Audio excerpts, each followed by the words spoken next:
What we're talking about today is race cars versus street cars and how to ruin your car. So the title of this video is going to be something like how to ruin your car with modifications or something clickbaity. I don't know what it's going to be. But there's a very big problem with people getting into drifting and cars in general ruining their cars. Not knowing like one modification too far is going to just be the end of them enjoying the car and wanting this thing to die by fire.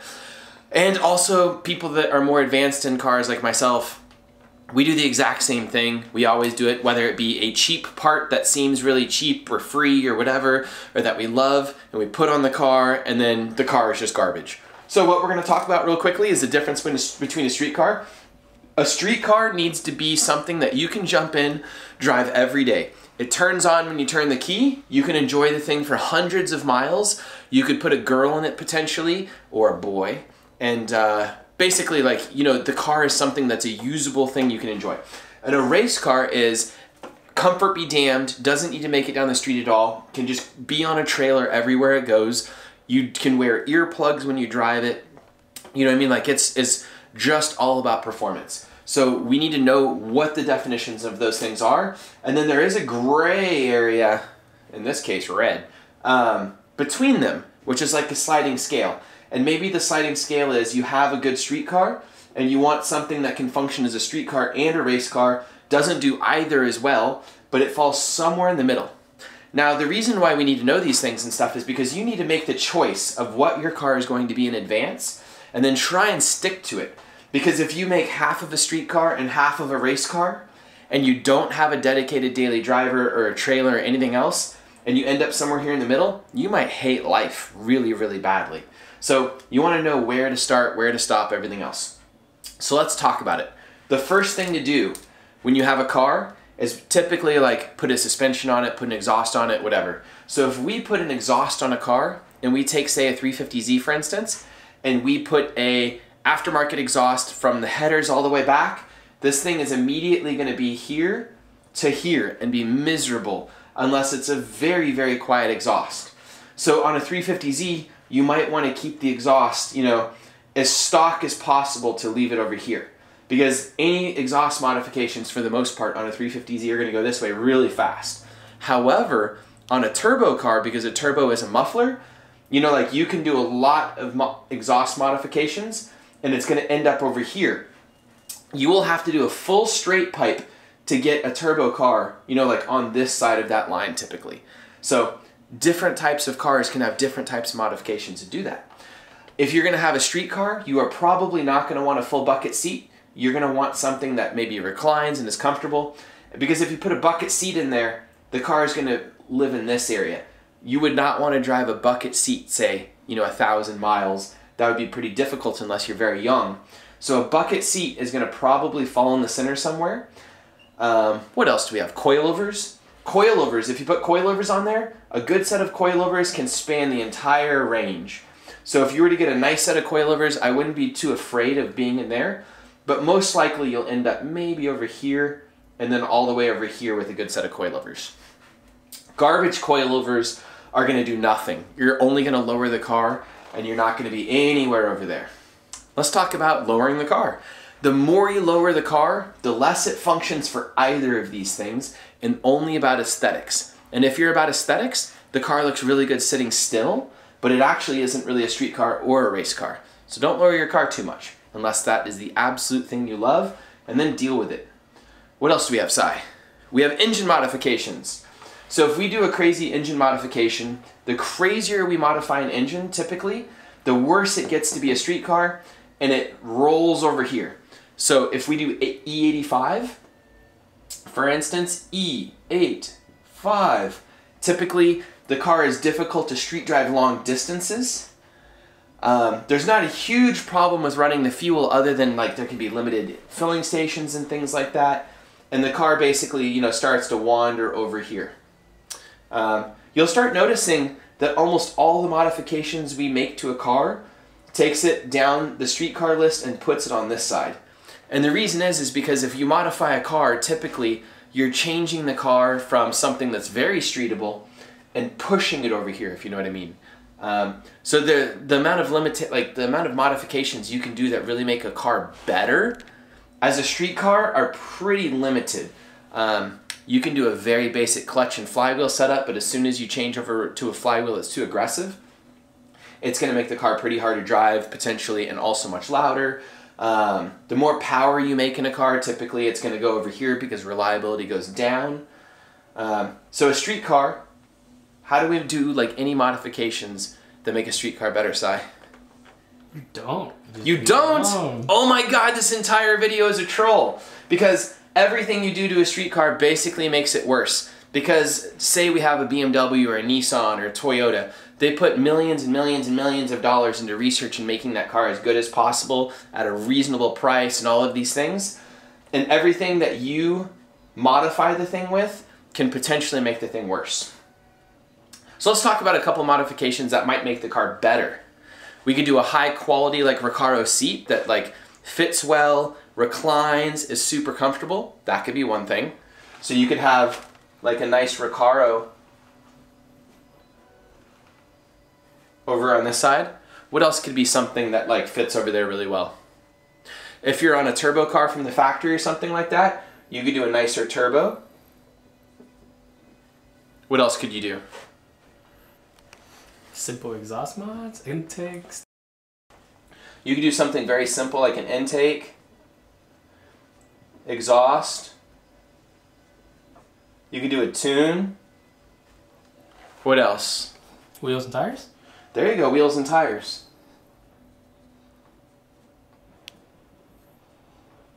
Now if you do go down to too small of a wheel, true, my buddy here whose room this is, for example, he put 19s on his 335 with a little bit too small of sidewall, and he's broken multiple wheels because whenever he hits a bump, there's not enough sidewall to compress and take up the impact, and just breaks wheels. So you gotta be really careful because just wheels and tires can push you over into this race car range if you screw up.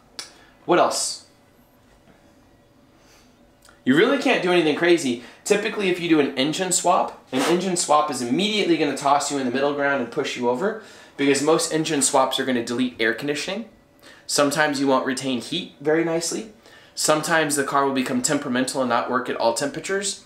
Maybe the swap requires a transmission that's rumbly and grumbly and everything. Maybe it'll become less reliable. So most engine swaps are going to be from here to here. What else? Diffs. Oh, a diff. A nice LSD can be over here, and it can go all the way over here, and then a welded can be over here, a spool, or even just a really loud LSD. I've had very loud LSDs in my cars before. An intercooler could be over here. A radiator. What else would be over here, Si? Stripped interior. Oh my God, stripped interior. Now, the reason why it's really important to look at this list is because you could do all of these modifications really nicely, and then you do one stupid thing, like say, strip your interior, and your entire car is ruined. Even if you built it in a really nice way. A straight pipe on a 350Z will completely ruin the car, and at certain speeds, pretty much all of them, the car will be so loud it will be unbearable to be inside the car. If you put a cage in a car, you can absolutely ruin a car and make it undrivable. And that's one of the reasons for the Texas Street Legal, like little plug for that. At our parking lot type events and low speed road courses, so not Texas Motor Speedway, you can drive those events in a more modern car that's safer, like a 350Z, without a cage. Because I did not want people turning their cars into pure race cars and not being able to drive them on the street. That was very important to me. So I was really thinking about a list like this when I created that series. That's why we don't allow bigger injectors, bigger, turbos, engine swaps, all that stuff. We tried to keep it pretty far over here. And a secret is when you're on the street car side, because you have all these limitations, typically things are very cheap. Like maybe a Recaro seat's expensive or something, but like most of the time, you are not allowed to spend money on the big expensive things that change things quite a bit. Conversely, if you buy a complete like race car shell, sometimes it can be really hard to turn it back into a street car, and it's easier just to straight pipe it, strip the interior, and do some very simple things, if you know what I mean, just to go full race car. because you don't want to turn, you know, an AE86 Corolla into a decent daily driver. It'd be too difficult to go get all the interior panels and everything else if the thing has been sitting in a junkyard and stripped out. I thought I was done, but Sai wants me to go over a few things, and I'll explain why something can ruin your car in specific detail. A Lone Star Drift. A limited slip differential can ruin your car because it'll have plates in it which can be very loud. So as you go around corners, it sounds like your car is broken in a parking lot. People will look at you, the car will clack really loud, it'll become quite uncomfortable to drive at times. Some of us don't mind that type of thing, but it's, you know, something that can start to really push your car to race car. Wheels and tires, they can be a problem because if you have expensive wheels and teeny tiny tires or too big of wheels and all these things, means you can't go over potholes, you can't go over speed bumps at speed. You have to drive significantly slower whenever you do anything, and there's a chance of breaking wheels constantly, which becomes really annoying and kind of difficult to drive the car. An intercooler, not much in the downside of an intercooler except maybe you have to cut up your front bumper and different things to run it. A radiator, not much of a downside to a radiator, it's just going to make your car run better. A Recaro seat. A nice seat is mostly a plus as long as it's something that fits you really well and is super comfortable. The only problem with some really nice seats is they can be expensive. But as long as they recline, move back and forth, they don't move you up on accident because of the seat rails and everything else, so you're uncomfortable because your head's in the roof. A seat can be kind of a win-win situation for a, you know, a modification, where some modifications can be a lose-lose scenario. You have a turbo. A turbo could be a simple upgrade to a turbo where you're going to a newer style Garrett or something like that. That's a plug, sponsored by Garrett. But you can go to something better that's kind of, all you have to do is pay for the thing and install it, and it's not going to make your car less reliable or whatever, but it can make it faster.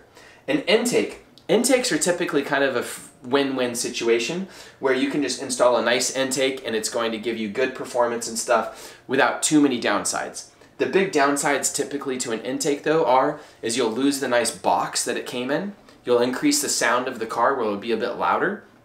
And the thing can get dirty easier, cost more, things like that. An exhaust can be terrible for your car potentially for various reasons. One, if the exhaust is too big, like some 4-inch straight pipe thing, it can hang low and scrape everything and kind of get hit. And if you have V-bands on it, it can get hit a lot and really like rip the exhaust apart and stuff. The biggest downside of most exhausts though is they get so loud and drone that when you're driving, it makes driving really uncomfortable. Like really, really uncomfortable, to where you'll hate your car in certain kinds of cars. A tune can kind of be a win-win situation as long as it doesn't blow up your car. So typically a tune is not going to have any negative repercussions. Going over to this side of the list, a bucket seat can make it very uncomfortable to drive the car, where it's just kind of miserable, your back hurts, your hips hurt, you don't feel comfortable, and it means you don't want to necessarily be in the car for, 100 miles. At a drift event or in some type of race thing though, you'll be way more comfortable than a normal seat. So it'll work very well on the track, but not so great off the track. Straight pipes are obviously terrible. Straight pipes are obviously terrible all the time, unless it's on a turbo car or something like that. They get very resonate-y, that's probably not a word, but they resonate really bad, and they can be very loud if they're not on a turbo car to cut them down. A welded diff can be dangerous if you're not on great tires in the wet. That can be dangerous, same with the spool. Now, you can totally drive on these and it's not a big deal as long as you have decent tires and it's not raining all the time and hitting standing water and stuff. I personally would not be scared to drive a welded diff or a spool on the street, but I know some people, if they can't countersteer well and stuff, and the rain, that could be a disaster, especially if you're on dead tires. Limited slip, of course, spans the length over here.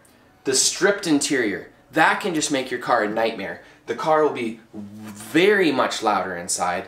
The car can get very hot. There's no insulation between the road noise, the car, just everything. It just becomes a very energetic experience that can be very rough on the road. You do not typically want to drive a stripped car on the road. And the cage can be downright dangerous in most situations on the street. A cage needs to have a helmet on when you operate the car. If you don't have a helmet in a cage car, you can absolutely hit your head and split it open, and it's way more dangerous than just not having a cage. So those are kind of chatting about each individual thing. And we could go into lots of other detail about things such as injectors and E85 and having giant injectors and stuff and all of those things, but we won't. This is mostly just the whatever. And to give you a few examples really quickly, how I've ruined some of my cars in the past is for my Jeep, I put it on too big of tires that were mud terrain, and I made it very loud and uncomfortable to drive and then put bead locks on it. And each time I modified it, I made it so that I wanted to drive the thing only on a trailer. I put a fuel cell in the back of the Jeep, which sometimes stank and I could smell it, you know, fuel. I would roll the Jeep over on its side and it would kind of leak out sometimes and things like that because the seal on the cap wasn't very good because the vehicle sat outside all the time.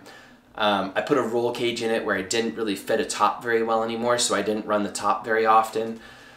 Just things like that. Like I deleted the air conditioning to do a V8 swap, then I didn't have air conditioning, so then it was way too hot to sit in it. I put a spool in the rear axle, and Jeeps kind of are like a little bit squirrely on handling anyways.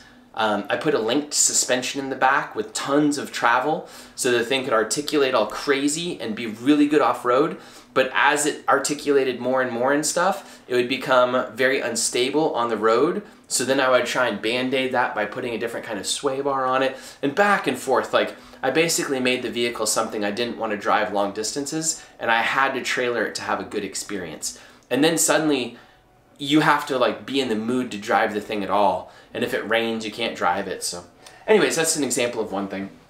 And for an example of a 240SX, I would put a bucket seat in it, I would put it on coilovers, I'd put a body kit, I'd do all these things on it, and then it couldn't make it over speed bumps. It would be too loud to drive around. When it rained, like it was kind of miserable because I couldn't see out of it very well because I pulled the heater core and all kinds of stuff trying to make it a race car. Maybe even sometimes we'd pull the windshield wipers being an idiot, and then the windshield wipers wouldn't work and we would just try and rain exit. I know a lot of drifters do that kind of stuff. The tires would be too big or like too flush with the fenders and they would scrape everything, and it would be really loud inside because of those things, because we oftentimes get our wheel alignment very close to the fenders and mess those things up. How have you ruined a car, Si? Everything. Yeah, same shit. All of that. Yeah, he drives an FRS that is way too loud that drones. Is that correct? Yeah. Yeah, like, oh man, it drones. My 240 was bad. Yeah. Okay, I think we've covered this stuff. Now goodbye. See you later, Si.